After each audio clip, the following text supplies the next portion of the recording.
Hi, everyone. Thanks so much for joining us today for our first Web Scribble Academy of 2025. I'm joined today by Alexey Gutin, and we're going to be talking about the 2024 trend recap and then some insight and some guesses on what might be happening in 2025. This is one of our more popular webinars that people are always asking about. So you can go to the next slide, Alexey. As many of you know, I'm Danielle Mahoney. I'm the VP of Client Success at WebScribble, and I'm joined by, like I said, Alexey, who is our CEO, and I'm sure many of you on this call have chatted with him or sat in on one of these webinars back in 2024. All right, so our agenda today, like I said, is going to be looking back at 2024, talking a little bit about what happened, and then an outlook into 2025, and then looking at some product updates. So we have a lot of things that we've launched in 2024, and then some really great things on the roadmap for 2025. We'll always have time for Q&A, and we're always looking for feedback and some ideas for future webinars as well for this Web Scribble Academy. So please let us know if you have any questions. You can always email the help desk or your CSM.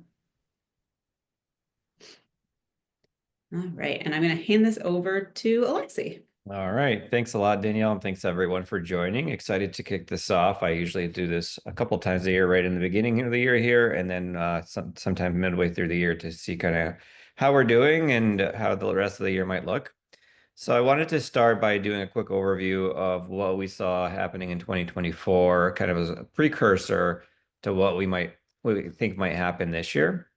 And just to kind of start things off about how we look at the association landscape and how it impacts revenue and how it impacts career center success, it makes a lot of sense to look at kind of the different factors that affect an association's career center. So if you think of it as kind of three concentric circles, the most outer circle is kind of the macro factors, then there's industry and profession factors that are maybe specific to certain industries, and then there's things within the association that it might impact association careers and their success. And macro is usually what I cover, but there's kind of, due to the kind of new administration and some of the new changes that are happening very quickly, I wanted to kind of touch on all three today. So from a macro standpoint, the discussion last year, or even almost 2 years ago, was around inflation and around interest rates. And that continues to be the case today. I think interest rates are going to be closely watched and closely tied to the unemployment rate. And if we continue to kind of have the interest rates that were scheduled, that's already kind of been priced into the markets and in terms of hiring planning. But if we were to have more interest rate cuts than expected, it should kind of fuel job growth. At the same time, if inflation starts to tick up, and we have less interest rate cuts, it could actually slow the market down, which would be negative kind of across the board. From an industry standpoint, when at the time of this webinar, I just came back from a meeting of about 80 CEOs of STEM societies and associations. And during that meeting, the new administration announced a cut in all government funding, and granted that was kind of reversed within a day or two later. Those kinds of policy changes in terms of funding or things that impact many industries as a whole could have a significant impact on hiring or even on the association itself. And so that's something to watch of how that plays out, especially in kind of the first couple of quarters here. And then there's the association specific factors. And so many of our partners have things like strong DEI initiatives, or they represent kind of a protected class. And so those policies and kind of those types of partners may face some headwinds, depending on, again, on how kind of the executive orders potentially impact their business. And that kind of also funnels down to the association career center and the employer's appetite to advertise on certain career centers and job boards. So all three things kind of are at the forefront for us today. And we're kind of closely watching this and seeing how things unfold. And so we'll be sure to cover some of this again midway through the year to see how things are going. So before I kind of review into 2024, I did this about a year ago at the beginning of 2024, talking about what happened in 2023. And uh, and so we coming out of 2023, we saw at the beginning of the year reductions in budgets for recruitment advertising. We saw kind of this wait and see approach where employers were not necessarily committing the large ad buys that they had in the past years, and being a lot more cautious with their spend. In 2023, a lot of job boards faced headwinds. They ended up having declines in revenue and also reductions in workforce. And a lot of that continued into last year. It was a little bit of more of the same. And if I had to give last year a label, it would be kind of the label would be the year of efficiency. And what I mean by that is employers had incredibly strong scrutiny over their spending. They were very selective with which vendors they chose to spend with. They measured ROI in terms of which vendors delivered them the hires that they were looking for. And so in that sense, budgets were tight and scrutinized heavily. Most of the major job boards faced, again, continued headwinds. Some of the bigger job boards out there, like ZipRecruiter, had significant declines in revenue of about 25 or 30%, and had again more and more reductions in workforce. And some of the public job boards out there, like Dice, also had a decrease in revenue, but much less. And so Dice is more kind of targeted and more niche, and targeting tech workers as well as people with security clearance jobs, whereas more generalist job boards like ZipRecruiter were targeting small and medium-sized businesses that had a lot more volatility. And so there was certainly a decline last year across the kind of the publicly traded job boards, so where we can see their revenue and kind of see them in the news. And if you look at kind of a year over year job posting growth or decline, last year we saw a decline throughout the year of about 12 or 13 or 14%. But what's promising is towards the end of the year, we saw a notable uptick in that reduction of year over year decline, meaning it's kind of rapidly approaching zero, and likely to have an uptick in kind of a slow growth at the beginning of this year. And this graph that I'm showing here is actually all industries, and many of the association partners that we represent and work with are kind of high skill labor, hard to fill. And so these numbers do look significantly better in some industries. And so we're pretty optimistic, especially in the last quarter of last year, of this kind of upward trend, and we do anticipate some some improvement at the beginning in the first half of this year.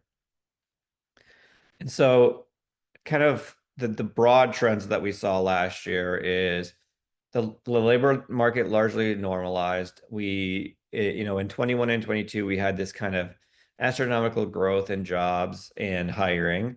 That declined in 23 and 24, but largely stabilized and kind of flattened out at the end of last year.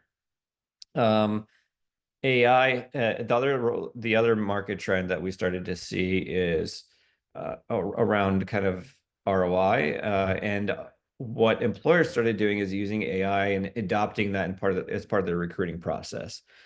And so with AI and general technology, they're now able to use tools like chatbots. They can use their applicant tracking system to source candidates from their previous people that applied. They use AI to do things like video interviews, but they also use AI to look at the vendors that are doing well and not so well in terms of hiring, the ones they advertise with. And so technology and AI is kind of growing and making employers more and more intelligent and more and more efficient in the recruitment advertising spend that they allocate every year. Last year, employers focused more on retention as well. So in 21 and 22, we had the Great Resignation. In the last 18 to 24 months, we had what we call the Great Stay. employers are doing a better job of retaining their talent, and job seekers and your members are less likely to leave because of the uncertainty. And so it's a lot cheaper to kind of from a recruiting standpoint to keep your talent than it is to let them leave and then replace them. And so there has been a focus on retention, so that there is less of a need to kind of hire someone new and retrain them from scratch. Um, Again, compared to 21 and 22, there was this enormous mismatch of labor market demand and supply, where there was much more demand of in terms of new jobs than there was a supply of candidates and job seekers actually looking.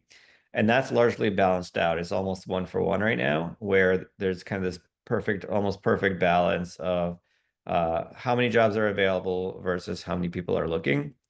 And that's making it obviously a lot easier for employers to hire than it was a couple of years ago. And then from a technology standpoint, again, partly with AI, uh, some AI is starting to eliminate those lower skill jobs that can be a little bit more automated. And so that's starting to reshape the hiring process and the roles that companies are hiring for. So if I had to kind of assess which industries trended and how they trended, particularly at the end of the year, which we think is kind of a good barometer of what's going to happen next year. Towards the end of the year, we started seeing significant improvement within the legal, the therapy, and the physician industry. Physicians in particular had this huge spike in 21 and 22, and that industry never really came down off those highs. It's still very elevated. um, the industries that were declining are now flat, or the declines are much lower. So finance, a lot of our STEM partners, social services, veterinary, nursing is pretty flat, or if it's declining, it's very, very low.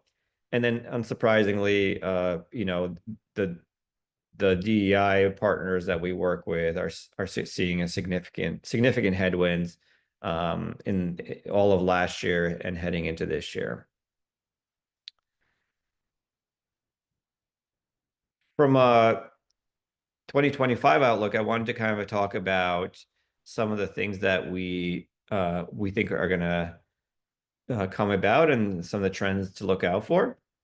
And so what do we think is going to happen in 2025? So I think one of the things is I mentioned that 2024 being a year of efficiency.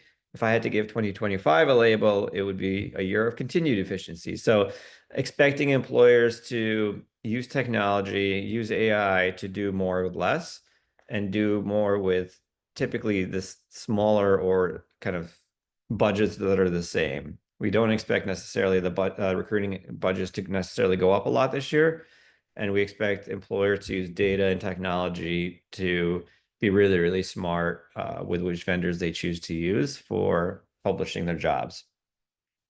At the same time, we do expect some steady job growth. I'm expecting it to be kind of mid to high single digit growth, maybe in the first couple quarters of the year, with the back half of the year having a little bit more accelerated growth. And so we're expecting kind of growth in the industries that were performing well in Q4. So a lot of the healthcare industries, legal, STEM is starting to pick up, professional services. A lot of those partners that we work with are starting to have a significant improvement, particularly in Q4, and January has been really strong. And so with that demand and efficiency, we do expect revenue to grow compared to 2024. And so the jury's still out exactly of when it'll accelerate, but it'll probably be tied around when the interest rates start to go down like even further. From an organizational standpoint, I think to service your members better, it's worth focusing on workforce development. Associations are kind of uniquely poised to do some of the skill building and some of the career advancement initiatives that only associations can offer within these certain industries. So helping your members upskill will make them a lot more competitive. in a market that's a lot more competitive than it was 2 years ago from a job seeker standpoint. And from a quality standpoint, in terms of job boards, I think there's going to be more of a focus on quality over quantity from a candidate initiative. And what I mean by that is traditionally, when employers are advertising on like the Indeeds of the world or the ZipRecruiters, they're paying for clicks, and they know that they can spend this many dollars for this many clicks, and this many clicks gets them this many applicants, and from this many applicants, they can hopefully make this many offers or hires. And that last part is the model kind of breaks down, and so this programmatic and marketing based way of advertising on job boards has created kind of a race to the bottom where job boards were being rewarded for delivering the most candidates, but not necessarily the most qualified. And so what employers were seeing is candidates were applying to a bunch of jobs. There was a bunch of unqualified candidates, and they were filtering them out through the applicant tracking system using technology. But even then, many kind of came through that were not qualified. And so they were spending these large budgets and not necessarily making hires, even if they got 100 applicants, only one or two may be qualified. And with just like there's been technology advances with AI on the employer side, there's also been some dramatic advancements on the job seeker side last year. And so now there's AI tools to help you write a better resume to get past the applicant tracking system filters. Now there is AI to actually apply to jobs on your behalf and click through all the different steps and fill out all those forms with an ATS.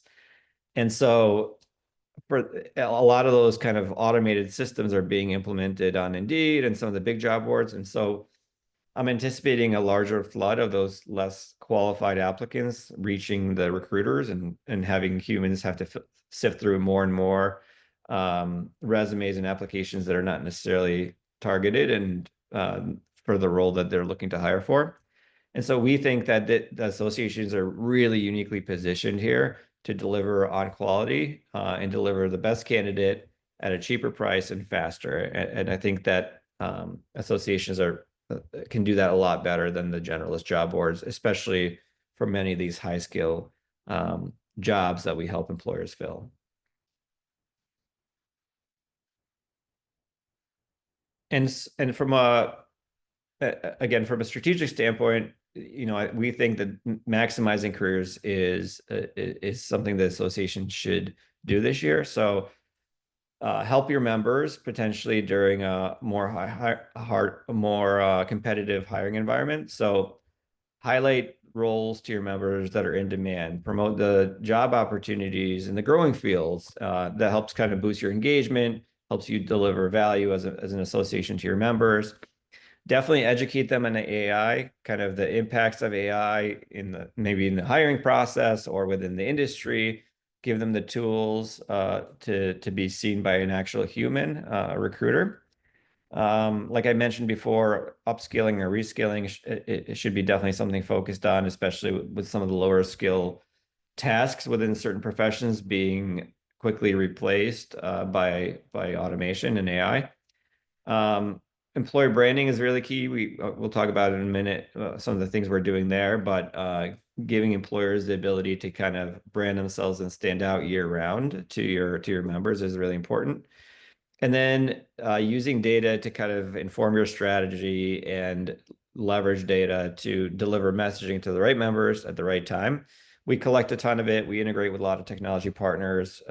And so there's a lot of data that you can use to optimize for trends, deliver some of those insights to your members, and also deliver the right messaging to the right members at the right time. So with that, I wanted to kind of briefly talk a little bit about what we have on the roadmap and remind all of you, especially the partners here today, of some of the tools that are already available and what's coming down in the next couple of quarters here. So what's available today is we just recently released a mentoring module that allows you as an association to create a mentorship program and match mentors with mentees. It's a really kind of sophisticated matching technology that gives them the ability to find each other, create profiles, message each other all within the system. So very excited about that. And then we've introduced a bunch of new AI tools. So one is we call it Interview Coach, which gives your members the ability to kind of create mock interviews based on the job that they're applying for. So we give them questions, we give them answers, or we even let them type in their answers and score it so they can kind of prepare for an in-person interview. We also released something called AI Application Assist. So just as you're applying for a job on one of our career centers, we know what job that member is applying to. We also know the resume and cover letter they're applying with. And so we screen all that and we say, hey, these are some of the changes you should tweak within your resume or within your cover letter that would help you get past the applicant tracking filters and or maybe seen more favorably by a recruiter. We don't edit it for them automatically. We just make those suggestions and let them make the change themselves.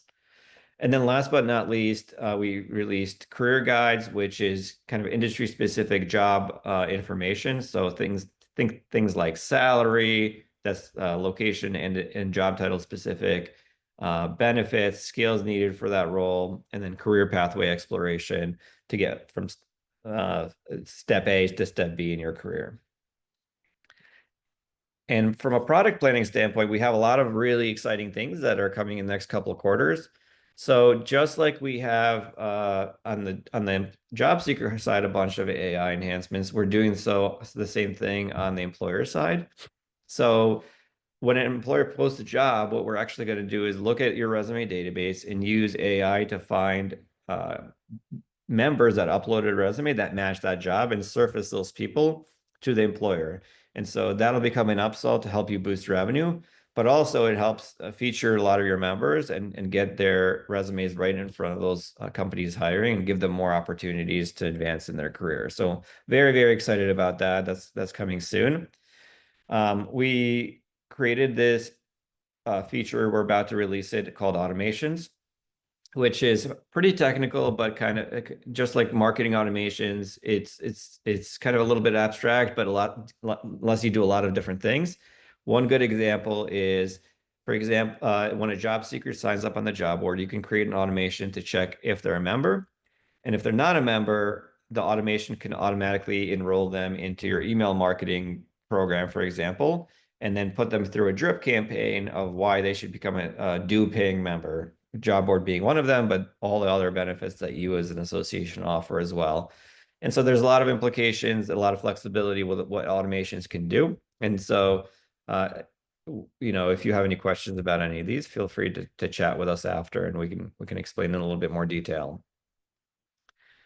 Another enhancement is I started to allude to this earlier is employer branding. So we want to give employers the ability to tell their stories, really fill out their brand and get that in front of your membership. Even if they're not actively hiring, we want to have that employer brand available year round within the Career Center. So it gives them the ability to tell their stories, have much richer profiles than we have in the past, upload videos, talk about their culture, all those kinds of things. And then last but not least, kind of a deeper integration with community. We've already done a very deep integration with our partner, HireLogic, and we're planning to do more. One of those things is what we call smart campaigns to deliver very individualized messages to members of both the job board and the community, using kind of data from both community and jobs to give them the right career content at the right time. It could be a job, it could be a career article, it could be, a career pathway to explore or a credential that they might want to explore to get that next job opportunity. So we're using data between the different platforms here to deliver the right messaging really intelligently. So that's all I have from my side. I want to pass it off to Danielle to kind of talk a little bit about some of the upcoming webinars that we're going to be holding, and then we'll leave questions at the end. All right, thanks so much, Alexey. So this is, like I said, our first of the year, and we're going to be kind of expanding on Web Scribble Academy this year. One of the things we're adding is this idea of Feature Friday. So Alexander is going to be joining us once a quarter to talk about, really highlight any features that we want to talk about, but also get feedback from everyone, trying to figure out are there things that we're missing that you didn't see on that roadmap, or ideas that you have that you'd like to see, or that we just totally missed. We're always open, that, for some ideas. So if you have also any ideas for topics, again, on the Web Scribble Academy this year, we would like to hear that as well. If you're interested in learning more about any of the enhancements, or have any questions about what you learned today, you can reach out to me at Danielle@webscribble.com, or your CSM. You know how to reach us. So we're kind of easy to find. So Alexey, thanks again for joining me today. And now we'll save some time for questions at the end.